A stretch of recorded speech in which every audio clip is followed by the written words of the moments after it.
Latest crackdown on diversity and campus programs is drawing strong reaction from UCF students. You can see that more than 100 students who showed up to protest outside the Board of Governors meeting today. And Martha, the state law strips money from campus programs and groups that engage in political or social activism, as well as diversity, equity, and inclusion. Channel 9's Chantal Navarro attended the meeting. She joins us live at UCF. And Chantal, those students say many of their voices are not being heard.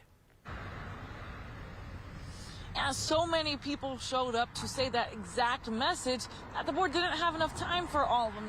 They weren't able to fit them in their 15-minute window for public comment.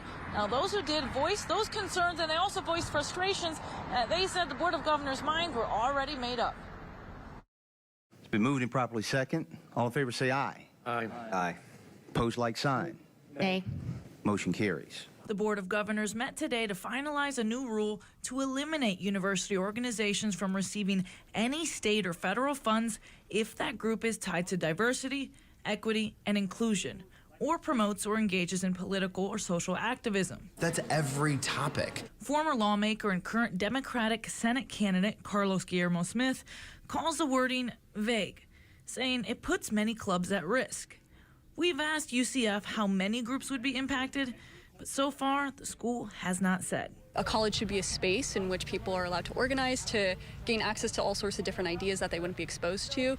So I think something like this is just blatant censorship, especially considering that we're the largest college in the country, or one of them. Taylor Wolford is a part of a climate change group that is set to lose funding. Despite the dozens who showed up for public comment, the board's hands were largely tied by state law. This is a really important public process where, at this point, we've proposed a regulation, and now the public has an opportunity to give us comment on that regulation. And I think what we need to do now is go through our process.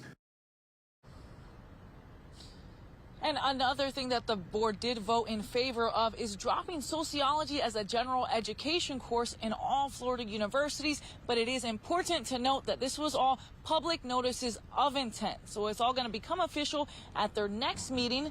That's going to happen in late January. Live in Orlando, Chantal Navarro, Channel 9 Eyewitness News.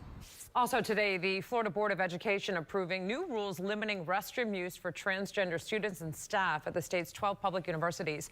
The policies require students and employees to use public bathrooms or changing facilities that correspond with their sex at birth or face punishment. It will make using a public restroom that aligns with one's gender identity a fireable offense for staff members.